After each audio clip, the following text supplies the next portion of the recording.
келдіңіз. Қош келдіңіз. Біздер Атырау Креатив Хабта осы жерде соңғы түсірілімдердің бірі.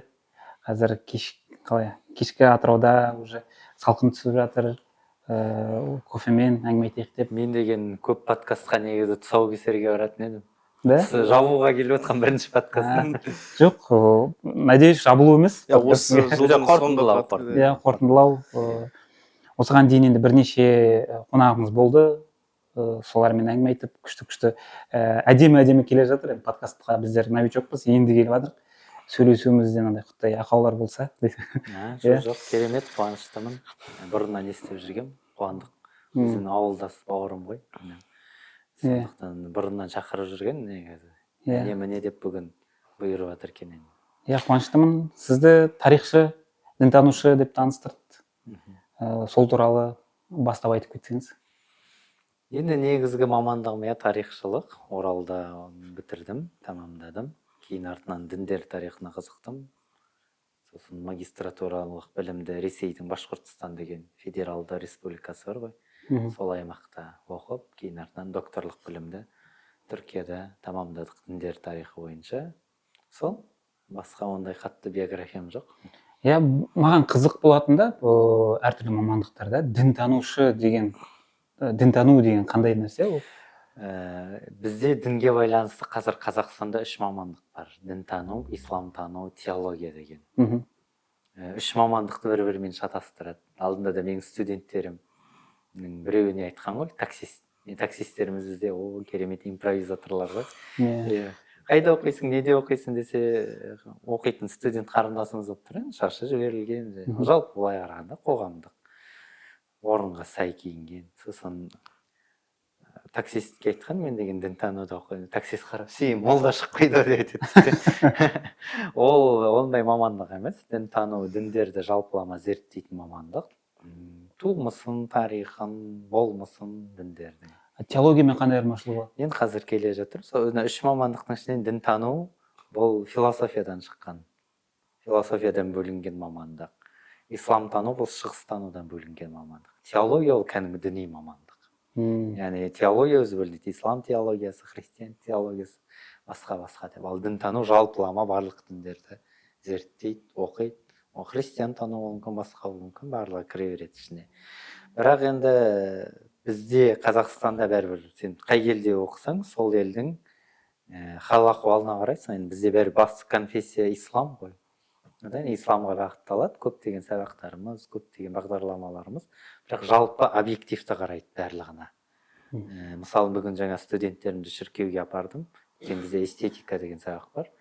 Діни эстетика деген әрбір діндердің сәулет эстетикасын барлығын қарайтын. Сосын мен шіркеудің құрылысымен, ішімен таныстыруым керек. Сосын студенттерге айтамын, біз объективті қараймыз, ішіне кіріп, қазір күліп, сөйтіп тұрмаңдар.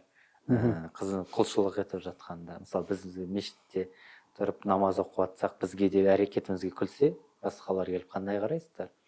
Спокойно, как объективті қараймыз депті.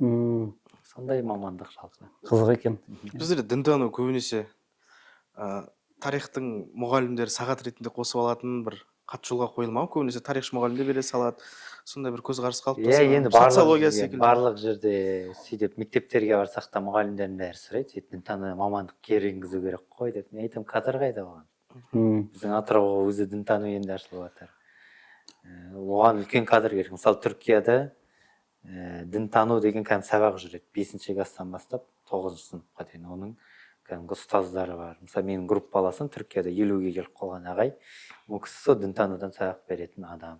Осы Түркия демекші жалпы енді сіз біздің елімізде қазір қойға. Біздің елімізде әлі ол жолға қойылмаған. Біз әлі сол дінтануды теологияны ажырата алмай жүрміз. Даже Атырау емес жалпы дінтануда жалпы оқиды дегенде барлық діндарлар оқиды деп ойлайды. Мысалы, кешеде бір қызық оқиға болды. Мен бұны деген кәдімгідей не көрдім да, үлкен дилетантизм ретінде бағаладым.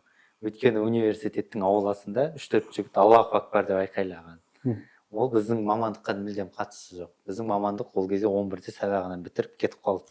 Бірінші курстарым, екінші курстарым түс қайта оқиды. Сағат 1 түскі астың кезі. Университеттен бір мұғалім келіп сұрайды да, сенің балаларың айқайлап жатқанын. Мен айтамын, жоқ, менің балаларым тарап, енді кім айқайлап жатыр дейді. Мен айтамын, менің 40 баланың ішінде 3 бала ғана намаз оқиды екен, ер бала. Ер балалардың ішінен. Ол үшеуі де жуас момын. Олар жоқ және университетте деймін. Мен қасқырдың аузы жесе де қан, жемесе де. Айтамын, мен әлемдегі ең атақты дінтанушылар атеистер. Дінтану деген ғылымның негізін қалаған бұл атеистер. Сондықтан бұл қате ой деп та. Бірақ әлбетте бұл атеистер негізін қалады деп біз оқымай қоймаймыз. Мысалы Фрейд, Юнг бәрі атеистер болды ғой. Бірақ олардың ғылымын бәріміз пайдаланып жүрміз. Әркімнің таңдауы ғой негізі. Жалпы республикамызда кенжелеп қалған мамандық қой. Енді жаңағы әңгімеңізге келетін болсақ, иә, бізде тарих пәнінің мұғалімдері өкінішке қарай мен айтар едім, бұл кісілер дінтанудан бере алмайды. Дінтанудың өзінің, әрбір діннің өзінің теологиясы бар, өзінің сипаты бар, эстетикасы бар, мәдениеті бар, психологиясы бар әрбір діннің. Ал оны барлық тіпті атеистік, дінсіздіктің психологиясы бар, мән мағынасы бар. Бізде қазір жаңа келе жатқан буында бәрі бар. Діндарларда, дінсіздер де бар. Меніңше тарихшылар деген біздегі тарих мектебінің өзі әлі жолға қойылған жоқ. Өзіңіз тарих бітірдіңіз. Енді өзіміздің мамандықты да сынай берейік. Оның өзі жолға қойылмай, ол кісілер дінтанудан берем дегендері қате болады. Бізге кәдімгі маман керек. Дұрыс маманды жетілдіріп алу керек. Дұрыс маман жетілдіріп алғаннан кейін жолға қойылады. Былай негізі Атырауда қызық, именно дін жағынан да, мысалы көшеде, мысалы әртүрлі адамды көруге болады. Даже кофейняның өзінде, кофейняның аудиториясы вообще қақ екіге бөлінген ғой. Там нелер отырады, сақалды жігіттер отырады, мына жақта там шашын бояған, пирсинг таңқан, балдар қыздар отырады да. И екі аудиторияға да өтетін нәрсе да. И қызық алдында как раз ол нететін мен өзім айтамын да, бұл қорқатын нәрсе емес. Мен керісінше осы екі аудитория бір-біріне лоялды болып үйренген кезде біздің қоғамда толеранттылық бәрі қалыптасады. Иә, сол алдында кофе культура туралы айттық қой, сол кезде сол күшті құрал сияқты кофейнялардың мәдениеті сол әртүрлі несіне қарамай, дініне қарамай, жасына қарамай, жынысына қарамай бәрін басын қосып отқан деп. Кофейня туралы бұл қала мәдениетінің ең үлкен көрінісі ғой, кофейня деген. Мына Ибн Халдун деген ең атақты әлеуметтануды айтқан, әлеуметтанудың негізін қалаған ғалым бар. Макиавеллилерден де ұзақ, ол кісінікі терең. Сол кісі қала мәдениетінің плюстерін, минустарын жазады. Сол қала мәдениетінің плюстары мынандай мәдени орталықтар көп болады. Бір минусы, бірақ адамдар уақытын осы жерлерде көп ысырап етеді дейді. Босқа әңгіме айтып отырып, тағы басқа жерлерде. Сол қала мәдениетінің ең үлкен көрінісі бұл кофехана, асхана. Мен өзім әрдайым мұндай тұжырым жасаймын. Қалалық халықтарда үш мәдениет жақсы дамыған. Бірінші сауда мәдениеті. Қаланың халқы да саудаға үйренген. Екінші асхана мәдениеті. Тамақтың түр-түрі бар. Фастфудты негіз қала халқы ойлап тапқан. Сен мына жерде деген сен қылыш сауып отырсың, зергерсің, сен деген тамақ пісіріп отыратын уақытың жоқ. Одан да көршіден барып самса ала ғой. Көршіден барып пирожки сатып ала ғой. Ұйғырларда, өзбектерде, тәжіктерде, қалалық мәдениетте асхана, яғни жеңіл асхана түрі өте жақсы дамыды. Біздің көшпелі халықтарда деген екі ауылдың арасы Абайдың тіпті екі әйелінің үйі 60 километр болған. Ондай жерде фастфуд деген 60 километрге тасып жүре алмайсың. Бізге деген тұрақты, бұзылмайтын тамақ керек. Ішінде бұзылып кететін тамақ жоқ. Ал фастфуд деген жаңадан осы асхана мәдениет, кофейня мәдениет деген сол кофеде Осман империясында, араб, парсы шығанағында қалыптасқаны да сол да, мұсылман әлемі. Иә, сол алдында тоқтап өткенбіз, Наурызбек деген немізбен досымызбен. Как раз біздің бірінші подкасттың бірінші интеграциясы кофемен. Енді осы жалпы кенжелеп қалу деп айтып жатырық қой, әлі қалыптаспаған деп. Мына жалпы енді сіз өзіңіз үш жерде білім алдыңыз ғой, бір Қазақстанда, біреу Ресейдің жерінде, Башқұртстанда, одан кейін Турцияда. Жалпы салыстырмалы түрде енді біз Ресейді алмай ақ қойық, осы Турция мен Қазақстанның арасындағы бағанағы білім беру, жалпы субординация, ғалымдар сыйлау деген сияқты бір айырмашылықтар бар ма? Болса қандай нәрсені алғаныңыз? Енді мен дәл қазіргі уақытта жастарға Түркияны ұсына бермеймін, дәл қазіргі уақытта. Бірақ енді тәжірибе үшін өзіңіздің бір неңіз, ең бірінші түскен кезде. Қазіргі уақытта енді Түркияда үлкен тоқырау дейді, тоқырау деген құлдырау деген сөз емес, тоқтап қалған Стагнация. стагнация байқалады, бағаларда инфляция бар. Ондай бағаға Италияға да оқи алады деймін да біздің студент. Енді Түркияның білім деңгейі бізден бұрын Болон процесіне қосылды. Бізден бұрын ол европалық стандарттағы білімдерді игерді. Болашақ бағдарламасының аналогы болды Түркияда кезінде. Бірінші болды. 60-шы жылдардағы ұрпақты өте жақсы пайдаланды бұны. 60-шы жылы туған ұрпақ. Өйткені Түркияның мемлекеті шетелдерде Сорбон университетінде, Кембриджде, Бирмингемде, яғни Европаның атақты университеттерінде, Майамиде, тіпті Америка асып, кәдімгі білім жүйесін олар сіңірді. Ол студенттердің барлығының көбі, яғни жартысынан көбі елге оралды. Енді Түркия өзі ақшасын оқытты ғой. Ең қызығы ол біз мемлекеттік истеблишмент дайындаған жоқ, олар ғылымның адамын дайындады шетелдерде. Университеттерді Бізден айырмашылығы. Университеттерді ұстайтын адамдарды тәрбиеледі. Біз керісінше болашақ Назарбаевтың өте ең керемет саясатының бірі. Назарбаев 100% теріс саясат жүргізген жоқ, оның жүргізген ақталатын жақсы саясаттары. Бірақ ақталмай қалғаны болашақтың біз истеблишмент дайындап кеттік. Яғни саясаттағы адамдар дайындап кеттік. Партийный адамдардың балалары бар оқып қалды. Біз соған бағыттағанда керісінше. Енді Тоқаев келіп, бұны өзгертті, университеттің мұғалімдеріне жол ашып берді. Яғни жарты айға болса да болашақпен барып кел, жарты жылға болса да. Бұл бұйырса ақталады. Ол уақыты деген бүгін болмау керек. Бүгін Лондонға барып келсем, ертең Лондонды көшіріп алып келе алмаймын ғой мен. Атырауға деген әңгіме ғой. Ол болашақта ақталады. Ал ананың сол 80-ші жылы оқыған, жаңағы Лондонды көрген, Сорбонаны көргендер қазір бізге сол Түркияда жетекшілік етті. Олардың бәрі ағылшынша біледі, французша біледі, арабша біледі. Керемет те барлығы, жан-жақтан. Енді бізге осыған арнау қойса, болашақта осы бағыттаса, яғни университеттерді ұстайтындай қалса, біздің университеттер түзеледі. Яғни бізге шетелді көрген, тек қана теоретик емес, практиктер, кітапханасын көрген, Лондон кітапханасының өзін көріп мен деген бір қала деп ойлап қалған. Ондай кітапханаларды көрген, оның рухы бар ғой бәрі. Соны көрген ұстаздар сабақ беретін болса, университеттерде өзгереді біздерде. Университеттегі жағдай өзгереді. Енді мен өзім университетте жасаймын. Біздің университеттерге өте көп нәрсе керек. Өте көп нәрсе керек. Шетел университеттермен салыстырғанда. Мысалы, Түркияларда профессорлардағы субординация мәселесі. Қандай жағдай мысалы. Профессор құрметті адам. Жалпы мұғалім Түркияның қоғамына құрметті адам. Қожам деп барлығына сондай құрмет көрсетіледі. Егер бір микрорайонда танитын болса мұғалімді, ол қожа келе жатыр деп, оған барлық дүкеншілер де барлық керек болса бір нанды тегін беріп жібереді, 3 нан алатын болса, сондай да. Мұғалімге деген құрмет жақсы. Андай атақты профессорлар болса, өзінікін дәлелдеп тастайды. Концерт қояды. Олар деген бітті. Олар деген президент деп жүреді. Жалпы Түркиядағы мұғалімдер, профессорлар, университет мұғалімдерінің бір кабинеті бар. Ол біздің ректордың кабинетінің көлемінде, әрбір профессордың кабинеті. Бізде сығыз отырады дейсің. Бір кнопканы басып қалады. Мысалы, мен жетекшіме барам ғой, мен диссертациямды көрсетемін, басқа жобаларымды көрсетемін. Мені жетекшім кнопканы басады, буфетке бірден шығады, буфетке айтады. Эрдем менің алдымда бір студентім отыр, докторантым. Екеумізге керемет кофе алып келді, чай алып келді. 15 минутта алып келеді. Сондай мұғалімдердің жағдайы жасалып қойған әлі. Сондай бір жағдай жасалуы керек деп ойлаймын. Және субординацияға келетін болсақ, ректор деген ол профессордың ісіне араласу, ондай жоқ. Профессор тексеру өте сирек Түркияда. Профессорлық атақ алғанға дейін бұндай этаптан өтіп кеткен тексерілу, қағаз тапсыру, бюрократияда бітті ода жағдайда. Ғылыммен айналысады болды. Рас, енді андай нәрсе бар енді. Студенттер наразы болуы мүмкін, өзінің ойын айтуы мүмкін. Студенттер семестр аяқталғанда анкета жүргізеді түгелдей. Сол анкетаны өтсең, сен жаңағы. Жалпы ол жақта біз енді СУ-да оқығанда ағайларымыз Турциядан оқып келді. Ол кісінің айтуы бойынша Қазақстандағы тарихты кенжелеп тұрғаны, біздерде тарихшылар көбі универсал дейді. Ал ол жақта кәдімгі Осман империясы тек қана бір сұлтанды ғана зерттейді.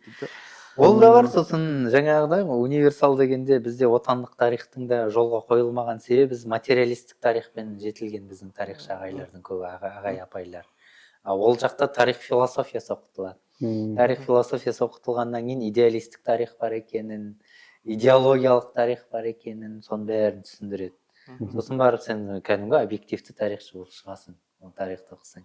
Иә, бізде КПСС-тің тарихынан диссертация қорғағандар қазір қазақ хандығынан мақала жазып жүр. Ол жақта ондай мүмкін емес. Коммунизмнің тарихын жазғаннан диссертация қорғағанда ондай тақырыпты Әбілқайыр ханнан жазбайды. Осман империясының тарихын жазу үшін сен османша оқи алу керексің, оның мөрлерін тану керексің.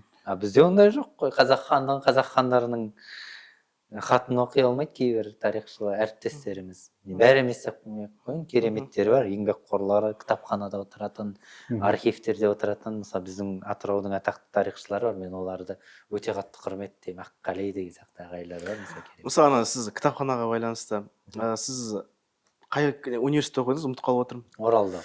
Жоқ, Турцияда. РЖС. Иә, сол жақты мысалы бір кітапханасы өте бір үлкен, кәдімгі университеттің іші өте үлкен дейді, мысалы автобуспен жүру керек. Мысалы біздерде университеттің іші мысалы өте тар, кітапхананың өзі үлкен университет секілді деп кәдімгі. Ол енді университеттің көлеміне де байланысты ғой, енді оларда халық көп, оқушылар, студенттер көп, тұтынушылар көп та. Мысалы РЖС регионалды университет болғанына қарамастан 60 мың студент оқиды.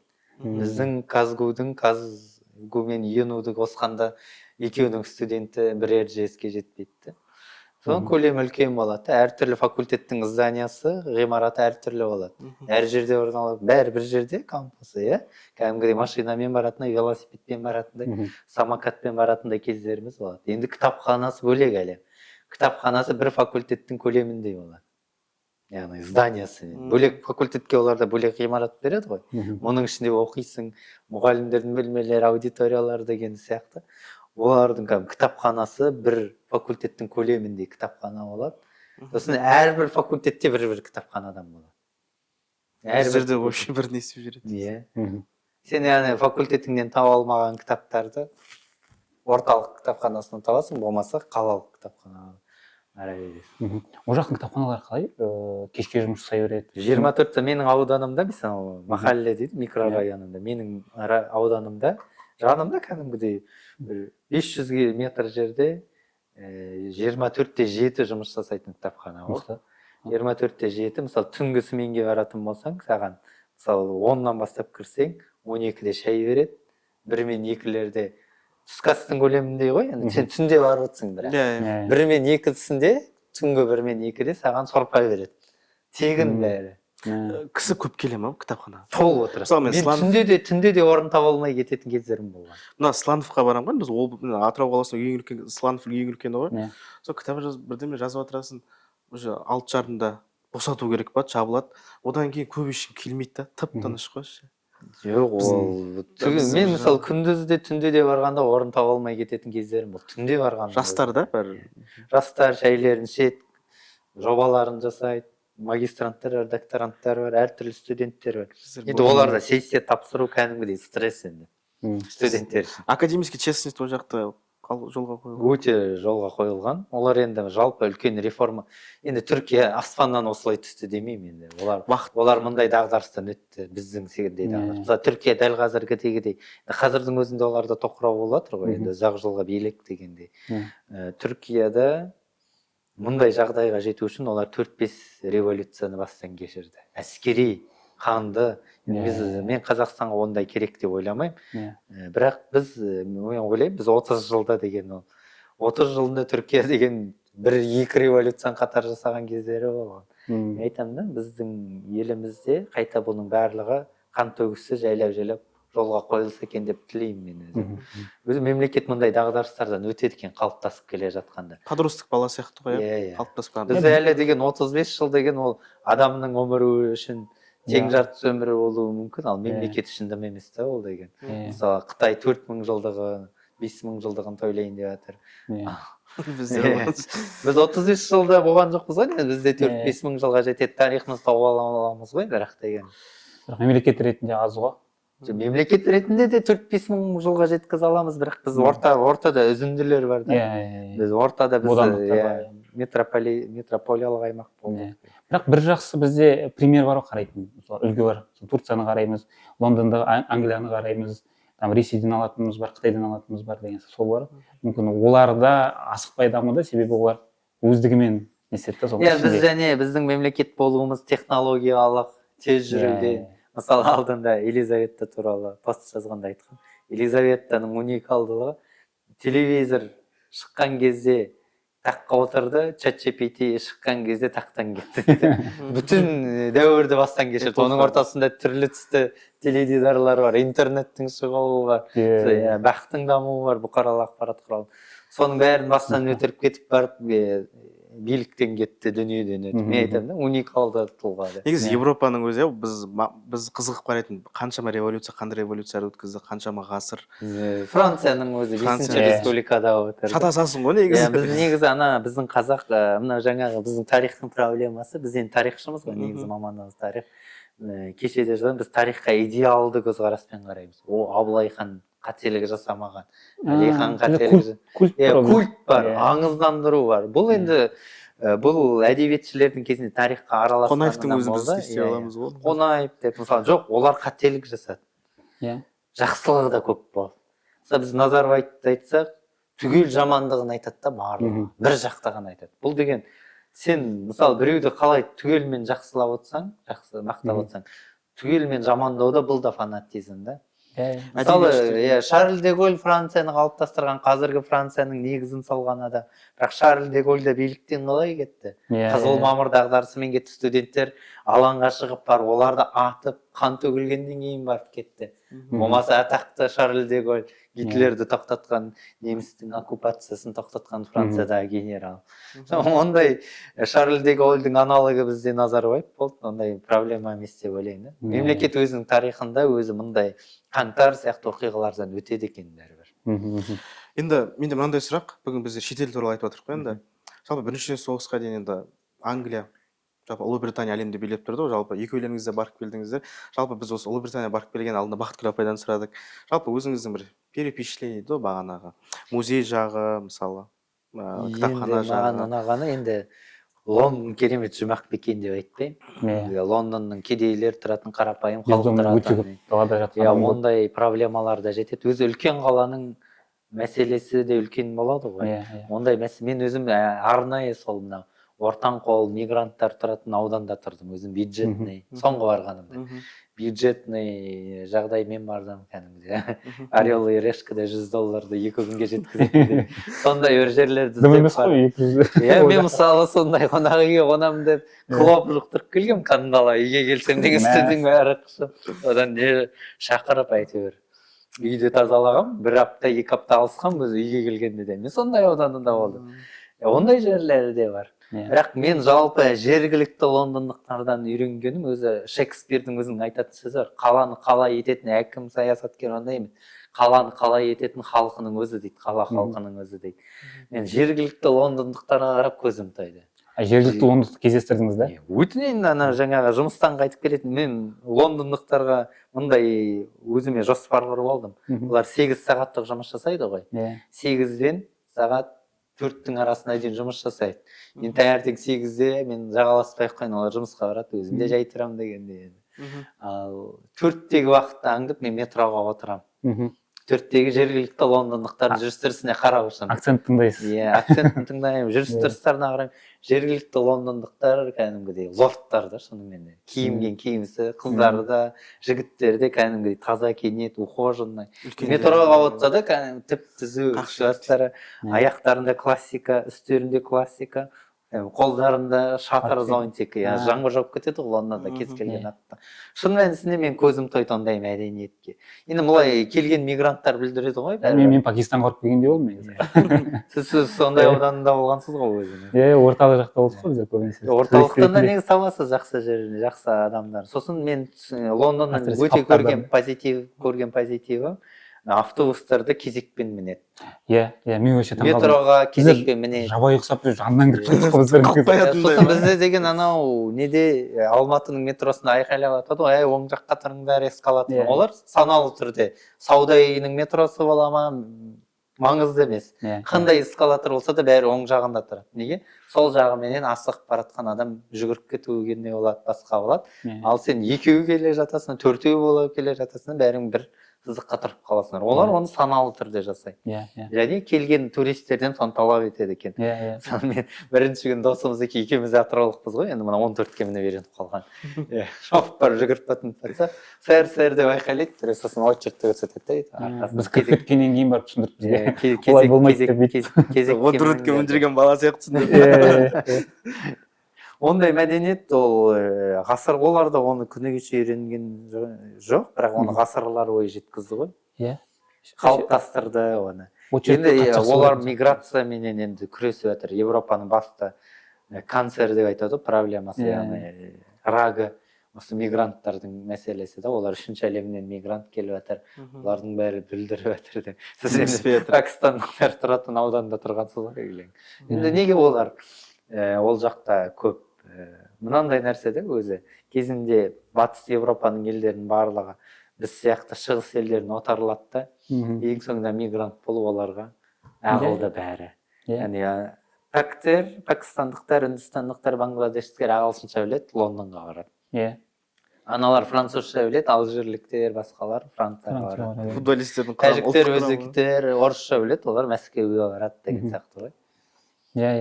Сондай бір қызық жағдай бар, феномен бар. Жаңағы сіз осы өткен жылы осындай бір салқын уақытта барып келдіңіз ғой, бір тоңып шай іштік деп айттыңыз. Сол кезде стористерді қарап отқан кезде олардың кім сүрсе де, қалай сүрсе де музейлері, нелері әдемі болып тұрады, адамдар қарап тұрады. Біздер де көбінесе енді апайлар бір мерекеге, бір неге байланысты апарады ғой негізі. Ода бәрі через не хочу барады көбі деген сияқты. Біз әлі мәдениетті түсіну деңгейіміз, мысалы кеше статистиканы... Біздің музей тартпай ма әлде? Біз статистика, халықтың өзінің санасы сезімі де өсу керек қой.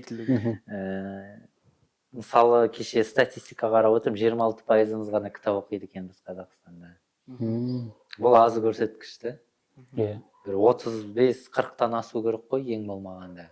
Олардың метроларында қарапайым, Түркияда, мен өзім Түркиядан ол жастар бұзылған, беткен, сеткен деп айтқанның өзінде де, Түркияда жаңа кітапхана толып отырады, метрода олар кітап оқып отырады, ұшақта кітап оқып барады, поезда кітап оқып барады, мысалы екі қаланың арасына барса. Кітапханалардың мәдениеті, музей мәдениеті бәрі басқаша да, әрқайсысында да. Музей деген ол сен тірі дамытатын нәрсе, музейлер де басқаша, енді біздікіндей витринный музей емес. Мысалы, мен Ван Гогтың суретін қарау үшін 18-ші болып кезекке тұрдым. Менің артымда тағы сондай 18 адам тұрды. Алдымда 18 адамдар қараңыз. Біздің қазақ деген әзілдеріміз Тұрсынбек айтады, ана Эрмитажға кірдік. Дым жоқ екен, бәрі анаған тұр екен деп күлдіріп айтады да. Оған бүтін халық өйтіп күліп отыр. Сөйтсем біз ол біздің деңгейіміз да. Біз деген өйтіп картина түсінетін, музейдің мәдениетін түсінетін аудитория әлі қалыптастырмай келе жатырмыз өкінішке қарай. Енді бірақ енді олар империалистік мемлекеттер барлығын не істеді. Енді уақыт қой қанша деген. Жетілу керек. Халықтың өзінің, ұлттың, этностың бір адам ретінде психологиясы, мінезі болады. Біз қанша дегенменен басылған, жаншылған, аштан қырылған, этноцид, геноцид көрген, ынтамыз басылып қалған, анандай керемет жерлердің барлығы өзімізге сенбейтін халықпыз. Бізде ішкі комплекс бар, сыртқы комплекс бар, өзімізге сенбейтінімізде біз оның бәрін қашан қалыптастырамыз? Өзіміз жаңа тіл үйреніп, көріп, мен бір подкаст қарағанда айтқан, біз шетелде әлі қыдырамыз да, бірақ әлі қыдыру мәдениеті де жоқ. Шетелге кім қыдырады? Ақшасы барлар қыдырады ғой. Тек қана 80 мың алып жүрген адам қыдырмайды. Енді сол ақшасы бар адам барып, Италияда 2000 жыл ешкім тимеген Помпейдің астына Атырауда жазып кеткен. Барып Грекияда арал өртеп жіберді барып. Біздің байлар, байдың балалар, байдың жігіттер. Сонда Түркияға барғанда мындай сөз айтып қалды да, Түркияда қонақ үйдің иесі, қазақтар мен ұнатпаймын қазақтарды. Ана арада сен бейсаналы түрде анаған атыласың да, саған не істеп қойды қазақтар анау мынауды. Бірақ қарап тұрсаң біз әлі мәдениетімізден, басқамыздан соны кері реакцияны көрсетеді екенбіз өзіміз. Біз сонда айтады да, оны айтып отқан жаңа қонақ. Ақшалыларың ғой дейді, қыдырып отқан. Ақшасы барлар, қолы аузына жететіндер демек. Ақшаны да адам деген білімі болмаса таппайды ғой дейді да. Сонда сендердің ақшалыларың осындай ма дейді. Талғам қалыптасқан. Сонда ақша жоқтарың қандай деген сияқты сөз айтатындар бар да. Сондықтан біз тиетіндей қылып айтыпты ғой. мынандай ғой, мен Атырауда жүргенде мен ернармын, бірақ Лондонда жүрсем мен қазақпын да. Қазақстандық деп таниды. Носитель Азиат культуры. деп таниды. Түркияға барсаң қазақ деп таниды. Түркия оқуға түскенде олай дейді. Қазақтар тыныш жүріңдерші дейді да. Жетекшілерім айтады. Неге сендер төбелесесіңдер, қазақ пен қырғыз дейді да. Сендер төбелеспесеңдер жүре алмайсыңдар дейді. Ешкіммен төбелеспей сабақтарыңа барып жүріңдерші деп айтады. Біз ондай емеспіз деп түсіндіргіміз келеді. Біздер шетелге шығып Геннадий Головкинмен мақтанамыз дейді. Біз әлі сол төбелеспей сондай мақтанамыз ғой әлі. Басқа деңгейге көтерілу керек. Енді сіз жаңа айтып қалдыңыз, бізде позитив бар, енді жақсы жастар қалыптасып келе жатыр. Атыраудың өзінде мындай білімнің аудиториясы бар, жақсы да. Шүкір боламыз. Біздер енді мен ойлаймын, біздің айналамызда бір қалай пузырь дейді ғой, бабл, айналамызда қоршаған адамдар бар. Бізге біз сияқты адамдар тартылады. И сол себептен болар айналамызда тәрбиесі жақсы адамдар жиналатын болады. Біздер іште креатив хабта әртүрлі шаралар өтеді. И көп жағдайда негізі бұрын андай болатын болды. Шашылып қалады, там лас болады, бірдеме жоғалады деген сияқты. Қазір ол аз бар, бірақ аз. Ол соған қарап не істейсіз? Ол енді мемлекет өзі қалыптасуында жаңа осылай кетеді. Біз енді андай өзімізді тану деңгейден өтіп келе жатырмыз. Жақсы ол өтіп келе жатырмыз. Оған барлық жағдай әсер ететін. Тарихи киноларды қарап отырсам да, вау, шедевр деп бағаламаймын біздің киноларды. Бірақ мысалы Айсәуле сияқты әпкелеріміз қандай, мысалы Мыржақып, Оян қазақ деген сияқты басқа деңгейдегі туындылар шығарды. Енді біз барлық жағынан өсеміз деп ойлаймын, бірақ кейде кешеде мысалы Трецкий жаздым. Қарташады дейсің. Казаки юмористический народ дегенге біз шелек болып, білең бәріне күліп, әлі күліп жүрміз. Бірақ Абай айтады, күлкі деген мастық дейді. Күле беретін адам ештеңе ойламайды. Күле бергің келеді. Күлкіні ғана ойлайсың. Одан арзан күлкілерге өтіп кеттік дегендей. Мысалы мәдениет дейміз, қараңыз, театрда айтып отырсыз, кітапхананы айтып отырсыз. Біздің қазақ театрға бармайды. Театрға жасанып бармайды барса да. Жаңағы. Бірақ қазақ неге тойға жасанып барады? Өзіңдікінен айтшы, Лондонға барғанда. Тойға жасанып барады. Әпкелеріміз, апаларымыз, жеңгелеріміз бәрі 70 мыңның, 60 мыңның көйлектерін тойға киіп барады. Басына жаңағы не жасатып, шашын химия жасатып дегендей да. Бірақ бұл неге келеді? Бұл білесіздер, бұл біздің тарихи жадымыз. Яғни этно жадымыз, генетикалық жадымыз. Мұхтар Әуезов айтады, айтыс қазақтың театры дейді. Айтыс тойда болады. Тойларда болған бар. Көрдіңіз, той біздің театрымыз. Той бұрын біздің театрымыз болған. Әлі тойхана салсақ та театрлар сан, барокко стилінде, ішінде. Андай театрымыз жоқ. Анандай тойханаларымыз. Алматы мен Шымкенттің тойханаларын көріп, вертолет қонатын, машина кіретін тойханалар көріп, мен аузымды ашып қалдым. Бірақ біздің тойлар экстрим деді, шеттен шығып кетті. Шетінен мүлдем шығып кетті. Жарыс барлық жағынан асып кетті. Біз той бізді дағдарыс қалып бара жатыр. Біз халықты енді театрға алып барудың әрекеті жоқ емес, бар. Студенттер барады, жастар театрына барып жатыр. Бақжан Октябрьдің концерттеріне барады дегендей. Ол жағынан қалыптасып келе жатыр. Бірақ кімдер қалыптасып жатыр? Аудитория, егер театрға барып қарап отырсам, мен аудиторияның 80% қыздар болады. Студент қыздар, жас қыздар.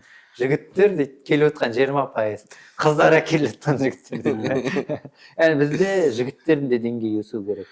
Біздерде жігіттер көбінесе жоғары оқу орнына түспейді, қыздар көбінесе түседі. Біздің жоғары білімді қыздарымызға бір лайықты кофе болу керек. Лайықты кісілер табылмай жатыр қайсы. Шайлеріңіз керемет екен, ерекше маған. Арнайы бұл маманы ауырады. Сіз шаймен ауырасыз? Жоқ, мұны Наурызбек деген жігіт бар. Наурызбек шаймен ауырамын. Ол қазір кофейня ашты, бірақ шайға кеткісі келеді. Бізде чайный культура жасамай, таза кофе жасаған. Мен деген Қазақстан қызығып жүрмін, мен бариста оқып алғым келіп жүр. Как раз Наурызбек. Как раз ана жігіт кәдімгі сол. Қазір жарыста ол. Мен өзім кофе қайнатамын, түріктің кофесін қайнатамын, шайды қайната беремін. Ол қазір қандай жолын таба алмай жүрмін. Лондонда жұмыс жасағым келген жердің бірі баристалық болды. Сонымен қызық. Лондонда шай деп ойласам, кофе қатты ма? Жоқ, кофе көп. Жоқ, негізі олар шайға көп ішеді. Жоқ, кофе де көп ішеді, бірақ завтракке, таңғы асқа шай береді кәдімгідей. Олар шайдың елі бәрібір. Өзі айтады, сүтті шайды біз ойлап таптық болчу. Негизи ана улуу могол империясынын Үндүстанда отарлаганда сонда түркү элитасынын сүттү шейишип атканын көргөн го. көчмөндөр бар. Иә, бабурийлердин. Сону апарып Лондонго апарып, содан Европага биз осуну ойлоп таптык да. Әлемге сөйтүп патенттеп алып. Негизги сүттү шей түркү халкынын шейи, биздин халктын шейи. Бана театрда жалғастыра. Енді мен шығармашылық бағытта болғасын, Лондонға барғанда ең бірінші бармай жатып, 2 апта бұрын театрға билет алып қойдым. Себебі орын жоқ, адам көп, өте қалай сұранысқа ие, да? И өзінің мәдениеті бар екенін барғанда байқадық. Ол жерде ешкім видеоға түсірмейді, ешкім телефон жарығы көрмейді. Ол жерде антракт бар. Біздерге келіп, менің достарым көбі, актер достарым бар, сұраймын, неге антракт жоқсың бізде Атырауда? Антракт ортасында ба? Ортасында үзіліс, үзіліс. Ол жерде бәрі тамақ ішіп алады, әжетханаға барады, деген сияқты аяқтарын жазып алады. Бізде неге жасамайды десек, қайтып жинай алмай қаламыз дейді. Қайтпай қалады адамдар. Екінші этапқа. Бітті деп ойлайды, онда қалыптаспаған. Ең қызығы менде дұрыс, мен таба алмадым билет. Бір театр келіп жатты. Шекспирдің Гамлетін қойып жатты деймін. Сол кезде мынандай айтып жазып қойған ананың несінде, хабарламасында. Мен енді тегін театрлар бар екен. Бірақ ол қаланың сыртында екен. Қаланың ортасында, Лондонның ортасында тегін театр көргіңіз келсе, осы Гамлет болады деді. Гамлет бірақ сатулы. Бір мәрте жаңағы Гамлет операсын орындап отырған актриса әйел бір мәрте балконға шығады. 3-4 минутқа. Мен деген сонда ойладым, халық деген болмайды деп. Мен сондан бір 3-4 минуттық Гамлеттің операсын айтуға жиналған халықты көріп таң қалып қалдым сонда деген. Тек 3-4 минутқа балконнан шығады, бәрі қол соғады, шай ішіп отқандар бәрі кофейняда. Солда отыр, бәрі алдына сатылады. Көшесінің өзінде театрға құрмет бар. Бізде 2000 теңге тұрады. Фридумен алсаң 1500 теңгеге алуға болады бар ғой. Ана жақта ең арзан билетті қанша 30 мыңға алдым. 30 мың. Еще ол арзан билет, еще скидкамен билет болды бар ғой, соның өзінде. 300 мың, 500 мыңның орындары болды. Мысалары, соған полный. И сол спектакль 4 күн қатарынан қойылады, бір спектакль. Барлығы солда болады. 2500 орын. Мысалы, Лондонның музейіне жаңағы National Gallery дейді ғой, ұлттық галереясына кірсең, астында асханасы бар. Сен ана галереяны таңертең кірсең, кешке шығасың. Егер суретшілер болса, 2-3 күн аралайтын шығарсың. Мен енді әрі-сәріден кейін бәрібір менің миым жарылды да. Түскі асқа барсам, қасында деген бір шал тұр екен. Қарт кісі енді, өте. Әлсірет деп мен айтамын, мына кісі қалай. Сен сияқты болғанда келдім деген жоқ қой мында. Жоқ, сосын деген сөйлестік. Мен андай қарсыма отырды, екеуміз бірге отырды, бір столға отырдық, шай іштік, әңгімелестік. Үлкендер активный да негізі олар. Ол жерде сосын деген сенің ағылшыншаң деген автоматты түрде миың жұмыс жасап кетеді. Мен қазір сіздермен ағылшынша сөйлесе алмай қаламын. Ол арада сен бәрін нан табу керексің де. Сонда жаңағы ата түсінгенім ағылшын Америкадан келіп отыр. Америкада бір университеттің психология профессорымын деді. Қазір демалыстамын, енді бүтін өмірімді осыған арнап жүрмін деді. 2019-да мен Қазақстанға барғым келген, ковид басталып кетті дейді. Сондай әңгімесін айтып отырмын, керемет. Содан деген ішінде оның қолында қағаздар бар екен. Ана Ван Гогтың суреттері, басқалардың суреттерін жазып алған, сызып алған. Содан ләззат алады. Басқа да үлкен кісілер тоғылды, жастар да тоғылды. Айтайын деген, ана біздерде үлкендер басқа мәдениет ата-әжелеріміз пенсияға шыққаннан кейін болды ғой негізі. Үйде бала немере. Ол жақта олар да басталады ғой, жаңа өмір активный ғой негізі. Бір қаусырған шал болса да, әже болса да, әйтеуір білет ана отырарға барған кезде үлкен автобустан үлкен бағана шетелдік кісілер шығып жатыр. Көбі бағана ата-әжелер сүйретіліп әрең жүр. Қытайдың ата-әжелеріне таң қаламын. Оларда пенсия шыққан кезде өмір басталады.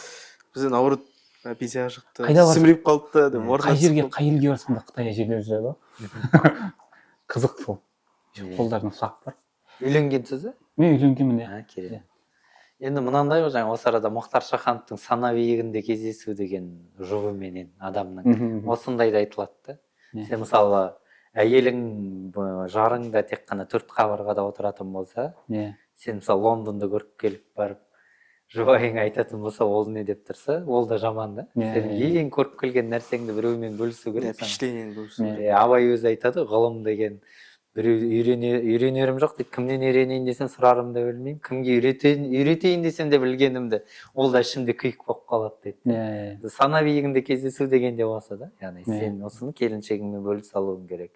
ол да қыдырған болу керек. Енді біз келіншегіммен бірге оқыдық, Түркияда жүрдік, Стамбулды араладық, Анкараны араладық, басқа. Енді тек қана Лондонға да келген, мысалы, біздегі музейлер күні кеше мен Қаратөбе деген ауданға барып келдім. Оралдағы, Батыс Қазақстан облысындағы. Бізде неге жаңа музейлер өзінің деңгейінде емес қояққа, қалай ойлайсыз? Тартпайды, білмеймін өзім. Ана музей тартты бірақ мені. Бірақ Жәңгір Хан музейі маған барған жоқ, бірақ сырттан қарап қызық үйінде жүрген. Ал неге оның ерекшелігі неде деп ойлайсыз? Басқа музейлерде. Мен ана Алматы мен Астананың ұлттық музейлерінен алмаған әсерімді Бөкей Ордадағы музейден алдым, кеше Қаратөбедегі музейден. Ішіндегі мамандарынан болар адамдар. Өте дұрыс айтасыз. Мына екі музейді, Бөкей Ордасындағы музей мен Қаратөбедегі музейді ғалымдар жасаған. Yani өзінің мамандары жасаған.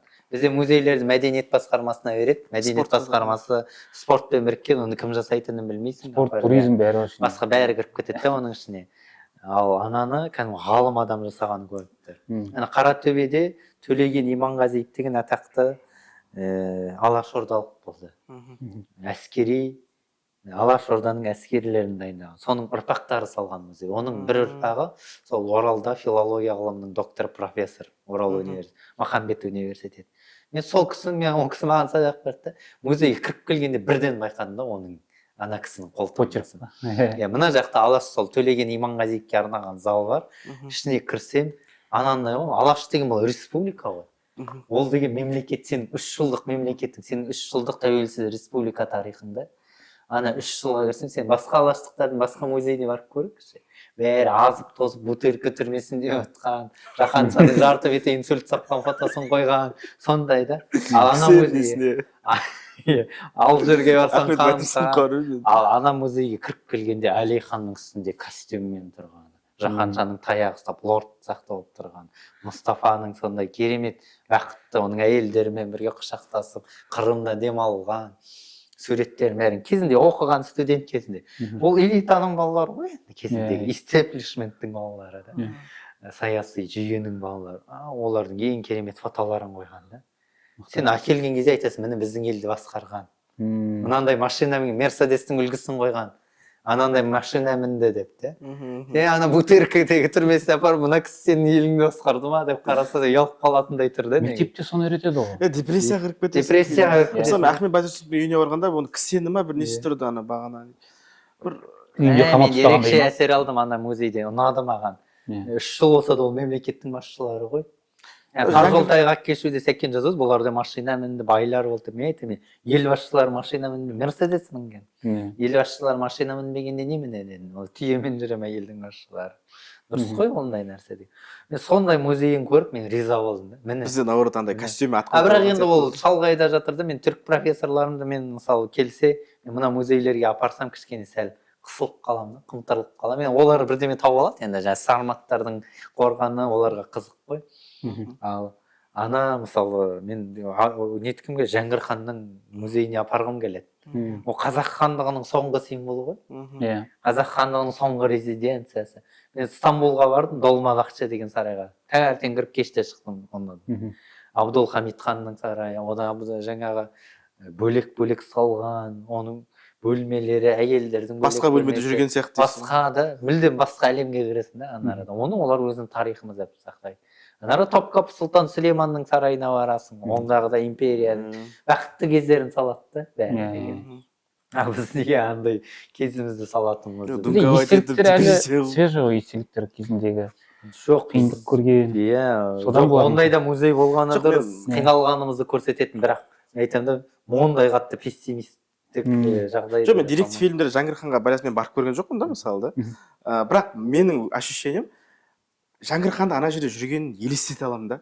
Ыдыстарын көріп, мына күшті кәдімгі қайсы ба, фарфор деймін ба? Фарфор, Франциядан салдырған. Бізде ғана киіз үйде отырады, бағанағы бар ғой, тоңып отты, тезек жағып тастайды. Сондай бір миымызға елестетіп тастаған ғой, бағана алаш зиялылар, бағанағы алаш идеясын атқа отырып костюммен деген сияқты бір. Мысалы Әлиханның машинада тұрып бүйтіп халыққа үндеу жасаған ол бөлек жағдайлар ғой, оның бәрі деген. Бөлек біздің тарихымыз бар ғой. Ел боламыз дегендегі кәдімгі біздің қадам басқан тарихымыз бар да. сондай музейлерде Жаңгырхандық топ демаламын. сияқты негізі. Сондай музей керек бізге, яғни ғалымдар өзінің мамандары жасаған. Сіз дұрыс айттыңыз. Ал ана музейлердің бәрін өздерінің адамдары, мемлекеттің адамдары жасаған. Атырауда не бар, бір музей бар, қандай осы біздің осындай жер болатын бар, тоже бір маман жасаған Жылгардокта, тарихи ол ана ненікі, нені зерттейді, мезозой заманындағы табылған там тастар, қаңқалар деген сияқты сондай бар. Мен ол туралы осы күні кеше білдім. Археологиялық музей. Керемет. Енді біздің батыс өңірінде оқыған жерім ыстық болғасын мақтап жатқан жоқ, объективті ойым. Біздің батыс жерінде қала мәдениеті қалыптасқан қала болу Орал. Біздерге Оралды дұрыстап қыдырып келуге, бірге барып келуге болады. Мысалы Пушкиннің музейі бар. Сосын жаңағы татарлардың музейлері. Жоқ, неге мұны батыс қазақстанда Оралдың әл-ауқаты, университет әл-ауқаты неге жоғары? Ол жақта мысалы академиялық ортақ өзгеше қалыптасты ма, немесе басқа кісіге Орал қандай қала? Біз деген қала бұрыннан да қазақты қала болды, сарайшық болды деп айтуы мүмкін бізде қазір. Атыраудың кейбір ғалымдары айтуы мүмкін. Сіз неге Атырауда мәдениет жоқ па деп. Мойындай білу керек. Біз патшалық Ресейге қарағаннан кейін қалалық мәдениет ерте келген қала бұл Орал болды. Жоқ, біз қазақ хандығында қалаларымыз сақтадық, бірақ әрлі-берлі көшу, жоңғар шапқыншылығы бізде ол кездегі ақтабан шұбырынды бізде қалалық мәдениетті қиратты. Оңтүстіктегі қалаларымыз қалған болуы керек. Бірақ кейін Орал көш ілгері шықты. Ол жерде барып Бөкей хан таққа отырды, Жәңгір хан үстінен жүріп өтті. Кейін алаштықтар сол жерде білім алды. Раханша мысалы сол жерде білім алды. Әртүрлі білім игерілді. Көпестер келді. Ол жердегі қала мәдениеті 19 ғасырда қалыптасып бастады. 20 ғасырда ол қала болды. Одағы университеттің ерекшелігі, ол жердегі ондай білім бұрыннан бар еді. Кеңес үкіметі кезінде университет қалыптасқан кезде, мына Украинадағы, Беларусьтағы фронттың бірінші басы болды кімдер, Гитлерлер. Ол жерде университеттегі ғалымдар қайда келді? Оралға келді. Содан Оралдың білімі басқа деңгейге көтеріліп кеткені де сол, шетелдік, еуропалық білім бірдеме сезіледі. Оралға келді. Ерекше вайбы басқаша. Оралда мысалы театр, екі театр қатар тұр. Хадиша Бөкеева атында және Островский атында. Екі театрға да халық барады. Бізде Нұрмахан Жантөринде филармонияда жұмыс жасайтын бір қарындас бар, бұрын студент болған. Сол қыз айтады, Оралдың халқының аншлагы басқа екен дейді. Оларға толық келген бәрі және ұзақ уақыт қол соқты дейді. Оралдың мәдениетке бұрыннан көзқарасы басқаша деп. Орал сондықтан бөлек, қалалық мәдениет оларда бөлек. Алтын Орда кезінде де олар қала болды. Кейін Бөкей хандардың кезінде де қала болды. Алаштықтардың кезінде де қала болды. Кеңес үкіметінде де қала. Және жергілікті халық болды. Ал біздер қалай еттік? Атырауда кеңес үкіметінің кезінде де Атыраудың ең керемет аудандарында кімдер тұрды? Инженерлер, орыс инженерлері. Қазақтың қазақ ауылы сияқты, Құрсай сияқты. Қазақ ауылы деген қазіргі Алмагүл жақтағы ғой. Первый участок дейді. Сол жерлерде сияқты балшыққа батып жатқан сондай жерлерде тұрды. Ал біздің инженер болып келген басқа келімсектердің барлығы жақсы аудандарда тұр. Жылгородок сияқты, Привокзальный сияқты. Арнайы салынған. Кейін біздің бәрімізді совхозға айдады, колхозға айдады. Біздің қазақ мал бақсын, егін ексін, ПТУ-да оқып жүре берсін училищені де. Содан барып біз тәуелсіз болдық. Ел болған кезде барып біз бәріміз келген адамдармыз қалаға. Бізде бәрібір бойымызды сен қала, бізде қала мәдениеті жоқ. Біздің балаларымызда болады, бірақ қала мәдениеті енді қалыптасып келе жатыр. Енді қалыптасады.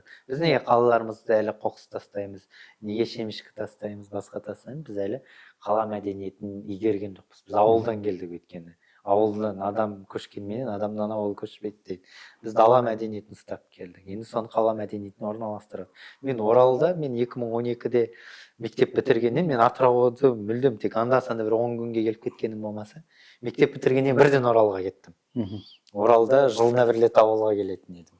Сөйттім де Оралды бітіріп келіп Атырауға келгенімде басында қорықтым, үркідім кәдімгі. Кондукторлардың айқайлап, Оралда деген кондуктор деген анарада бұрышында ғана отырады. сен артынан кіресің де алдынан ақша төлеп шығып кетесің автобустан біз оқып жүрген. Мындай келсем ақша төлеңдер, бір адам ақша төлемей қалды дегенде. Жүрмейміз дейді. Айқайлап отқанын көріп мен шошығам кезінде. Мен бұл қаламды жек көріп отырғаным емес. Мен Атырауды жақсы көремін бар жүрегіммен. Лондонға кетсем де, Стамбулға кетсем де Атырауды сағынып тұрамын. Атырауда жақсы қалыптасып кетір. Табиғат, вайб бөлек. Сосын жаяу жүретіндер, халық өзін сауаттана бастаған, өзінің денсаулығына қарай бастаған. Мен күн сайын жаяу жүремін, 15 мың, 20 мың шақырым қадам дегенім. Соның барлығына көрсем, адамдар жүреді, кәдімгі қала сарғаяды, күздің аурасы бар, бұрын жоқ еді оның. Біздің қаламыз да өсіп келе жатыр. Енді мәдениет барлығы жайлап келеді. Студенттерім, мен де студенттеріме айтамын. Кейде мысалы лектор кіріп келген кезде, лектор, яғни дәріс беруші кіріп келген кезде, сендер өздерің тынышталуларың керек. Мен айқайлап, тынышталыңдар, дәріс басталады деу, сіздер әлі автократияға 30-40 жылына дайынсыздар деген сөз дейді. Сендер өздерің мұндай мәдениет қалыптастырмасаңдар, сендер сондай, сендер дейді ұрсып басқаруға, мәжбүрлеп басқаруға дайын ұрпақсыңдар дейді. Түсінетін бар, енді түсінбейтін бар, мен айтамын, алдымда отқан 40 баланың 4-еуі түсінсе, 10%-ын өтті деген сөз ғой, әңгіме. Сіздер айттыңыздар, мен сөйлеп кеткен жоқпын ба? Жаман үйді қонағы келеді деп. Қызық, иә. Бұл жерде енді көбі сын ғой, сын түзелмей, мін түзелмейді дейді бағана, айтылу керек, не істеу керек. Енді мынандай ғой, жаңа сын дегенде, абаймен мен біздің халықтың бүтін ойлау, ұлттық психологиясын өзгерткен екі адам бар. Біреу Абай, біреу Мағжан. Мынау мемлекет, ұлт мемлекетінен айырылып қалғаннан кейін постимперский синдромда жүреді екен. Мысалы, көршіміз солтүстіктегі. Постимперский синдромда жүр. Тэтчердің айтатын сөзі бар ғой, Немцовқа. Екеуі екі халықтың дейді, ұқсастығы бар дейді ортақ. Біз екеуміз де сверхдержава болдық дейді. Бірақ біздер қабылдадық, енді ондай емес екенімізді. Сендер қабылдай алмай жүрсіңдер дейді. Олар қабылдай алмай жүр. Түрік ағайында бар постимперлік синдром. Олар әлі біз Осман империясын аңсайтындар көп. Қазіргі саясат сондай ғой. Абайдың заманында мен түсінгенім оның жаңа сен қазақ өзбекке күледі, қазақ жаңа ноғайға күледі, қазақ орысқа күледі дегені. Мен оны постимперлік синдром деп ойлаймын. Өткен қазақ ұлы ұлыстың, жошы ұлысының халқы болды ғой. Соны қайтар Алтай мен Жайықтың арасын билеп отқан халық болып, бір мемлекетті іргесінде отқан жой жіберген халық болып, бұрын қатағандарды жой жіберді мысалы. Сонда имперский халық келді, бір мезетте Кенесарысынан айырылып, кіріптар болып, бүтін мемлекетінен айырылып қалып, омбының жандаралына, кіші жүз орынбордың жандаралына бағынып қалдық. Сол кезде халық өзін жоғалтып алды. Психологиясы бірақ әлі сондай.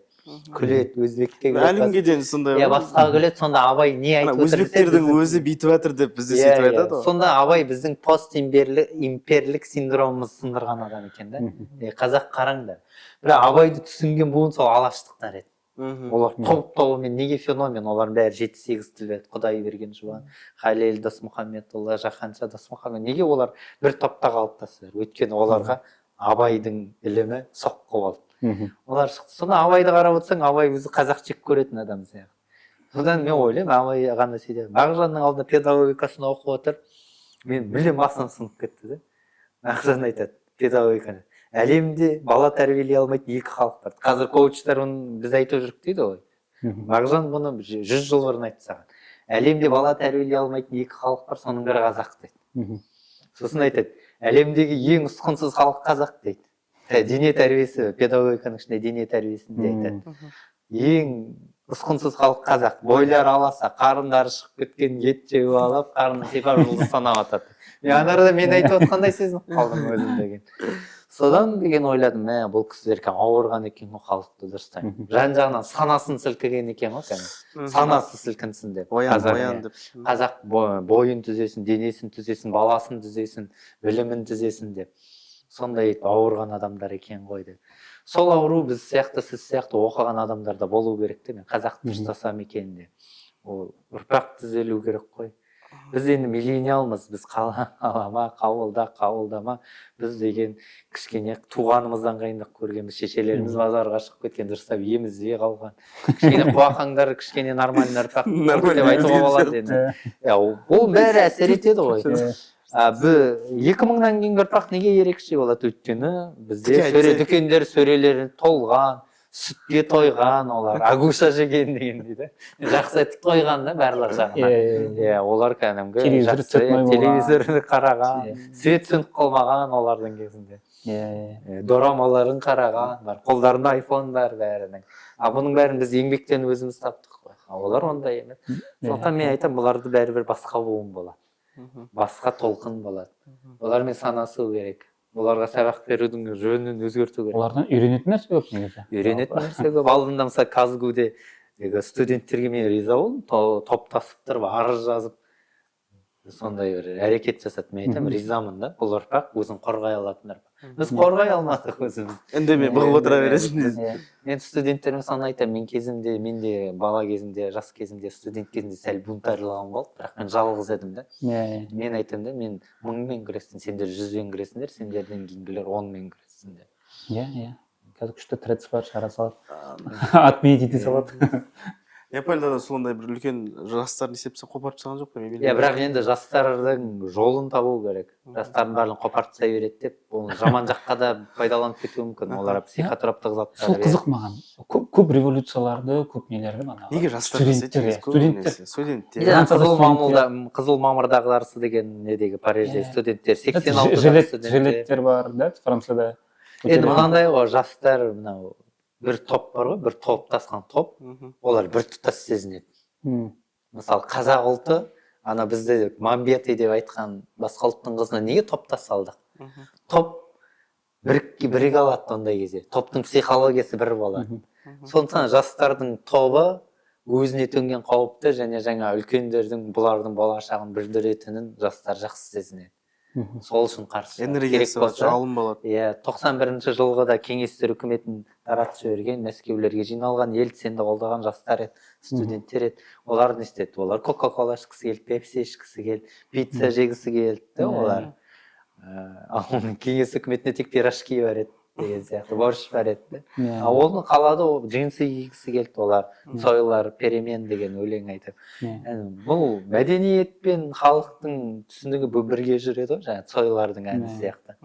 Біздің қазақтың азаттығы үшін де мәдениет бірге жүрді. Мысалы, Дина Нұрпейісованың 16 жыл деген күйі бар. 1916 жылы әскерге қазақтарды жинаған кезде бір ата-ана халықты шығарған күйі. Көрдіңіз бе? Ол күй бүтін анау Жетісуға дейінгі көшелерге дейін тарады. Мына Катаевте шығарылған күй былай қарағанда. Біздің ана Ганшкүнде шекара бар, Катаев деген ал. Сонда шығарылған күй, анау Жетісудың ауылдарына дейін. Бұл халық мәдениетпен күреседі, мәдениет халықты оятады. Бізде де сол. Біздің гимніміз Жұмекенде осы қазақты құтқарам деп шығарған гимн ғой. Қазір гимн болып кетті. Солтүстік облыстарды құтқарам деп жазған 21 жасындағы өлең. Кейде негізі мен мүлдем үмітсіз емеспін. Біздің бәрібір осындай бір гүмп ететін, дүмпу жасайтын толқын болады да. Ондай дүмпу жасаған адамның бірі Димаш мысалы. Димаш деген неге? Ол Нью-Йоркте тұрса да Лондонның стадионында тұрсанда Дайди Дауд айтады, Самал Тауды айтады, Түрдаразды айтады. Оның орнында ұлттық санасы жоқ біреу болса ғой. Мына ужасный казахский песня, қазақ-пайский айтпаймын дейді. Жаңа апай ағай деген сөзді сынайтын продюсер бар ғой, күні кеше медаль алған. Соның егер соның қарауындағы әншілер болатын болса айтпайтын еді. Ал Димаштың мәні неде ол?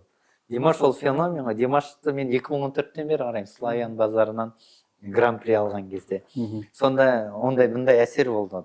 Біз студентпіз ол кезде, бүтін студенттер болып, сол кезде Димашқа жанкүйер болған Славян базарында. Сонда Димаштың ата-анасы сөйлейді ғой, сол кезде анасы Светлана Ермекқызы микрофон алғанда болады, қазақша сөйлейді. Димаш, сен қазақтың ұлысың, қандай сахнаға көтерілсең де қазақ ұлтының ұлы халық екен, оның ұлы өнері ұмытпа дейді ғой.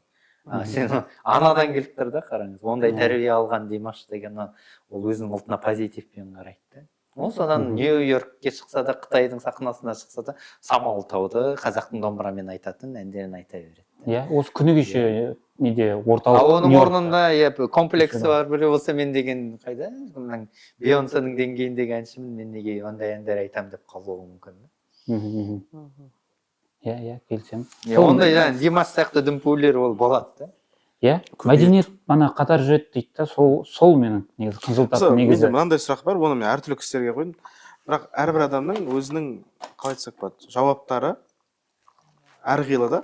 Мына осы қазақ халқының жалпы мәдениет саласында бір қатты несі бар, ән болсын, кино сериалдары болсын, барлығынан осы бір жақсы не істеп жатады, өзіндік бір штрихтар бар, ерекшеліктер бар, рэп болсын барлығынан. Сонда біздің бұл мына көшпелілік салт дәстүріміз әсер еткен ба бұрындағы? Более творчествоға қатты жақын халықпыз ғой негізі. иә өзі Ән айтып өскен халық. көшпенділер негізі әнге жақсы болады білесіз Мал баққан ішіп пысатын шығар. Судандағы мысалы мен Түркияда судандықтарменен оқыдым Судан деген халық Африканың халқы ғой алжирліктер олар көшпелі тайпалар ғой олардың көбі олар ана құран оқығанда әуендері дауыстары мүлдем табиғи кәсіби қари емес бірақ кәсіби соны таңғалған балаларға соны айтамын да бәрібір көшпелі дәстүрде ән айту жақсы қалыптасады екен бүйтіп қарасаң барлығы басқа тілде бірақ қанша деген енді алты қырдан ағысатын дауыс болу керек қой мал қайырғанда иә біздер мына халық әндерімен жұмыс жасаймыз да солар жаңашыландырып өзіміздің аранжировканы салып қараймыз. Сол кезде бір қазақ халық әндеріне кездескен кезде размерге келтіру өте қиын болды. Бізде композиторымыз бар, қазақ созып айта берген андай төрттік дейді, ана бір какой-то размерге салу өте қиын. Себебі андай қалай болса да иіріліп қайырып созып айта береді да. Бүгін студенттермен де талқылаған, бізде эстетика және діни өнер деген сабақ болады, сонда студенттермен талқылаймын. Шәкен Айманов біздің ең керемет кино еріміз ғой, режиссеріміз, бірақ Шәкен Аймановтың мен бір киносы ұнамайды мүлдем. Бұл Тақиялы періште. Тақиялы періште біздің идеологияға бір соққы берген фильм. Өйткені қазақтың анасы ақ орамал таққан Хадиша Бөкеева апамызды Амина Өмірзақова ойнайды. Сол апамыз Тайлақтың шешесі қалаға келеді, қалада сол жаңа жабайы қазақтың кемпірі, ананда үй көрмеген деген сияқты. Содан ол әже баласын туған күні ме, өзін туған күні алып барып, неге барады? Арақ дүкеніне барады. Арақ дүкенінен арақ алады. Сосын бала шағасы жиналып енді ән айтады, қалада тұрады екен балалар. Ол жағы жақсы ән. Ол жағы мәдениет тілі. Бибігүл Төлегенова мама деген ән еді, ол жағы ұнайды. Бірақ жаңағы идеологияны ерте әкеліп тастағанда, ең соңында Тайлақ үйленеді ғой. Тайлақ үйленеді, Тайлақ шешесінің өзінше сиыс еткенменен. Міне. Сосын жаңа Амина апа деген бір шалмен өзі кездесіп жүреді жайла. Қазақтың анасы, киелі анасын ұғымы 60-шы жылдарда киелі болды ол. Сосын советтік несі болды? Сосын деген Аратта ең осы мәдениетке соққы берген жаңа қазақтың әні дегеннен шығады. Япурай деген бұл бір жағынан діни сипаты бар ән. Япырмай деген сопылық деңгейде айтылатын әндер ғой. Сол Япурайды қазақтың шалы жаңағы домбырамен айтады керемет сана. Сонан анау мыржықты жықмаған шал. Шаша қарып кеткен шал домбырамен айтып отқанда әп-әдемі үстіне костюм киген керемет Ермек Серкебаев барады да оны Япурайды пианиномен айтып береді. Сонда анау қазақтың мәдениеті шалмен бірге өшіп баратыр, ал Ермекпен бірге көтеріліп баратыр. Сонда осы кино мен бір мәдениетімізге соққы болды деп ойлаймын мен өзім. Дәл сондай өзбектерге де сондай тапсырма келді. Феминизмді қолдау, әйелдерді көтеру туралы. Өзбектер келіндер көтерілісі деген кино түсірді. Келіндер қозғалаңы дейді. Бізде қазір оны әртістер қойып жүр. Мен қазақтың продюсерім бірден үзінділерінен көріп бітшісін шығарғанымыз. Онда былай. Оның орталығында Фарман Бибі деген әже болады. Оның 5 баласы бір үйде тұрады. 5 келіні менен. 5 келінін былай басқарып отырады.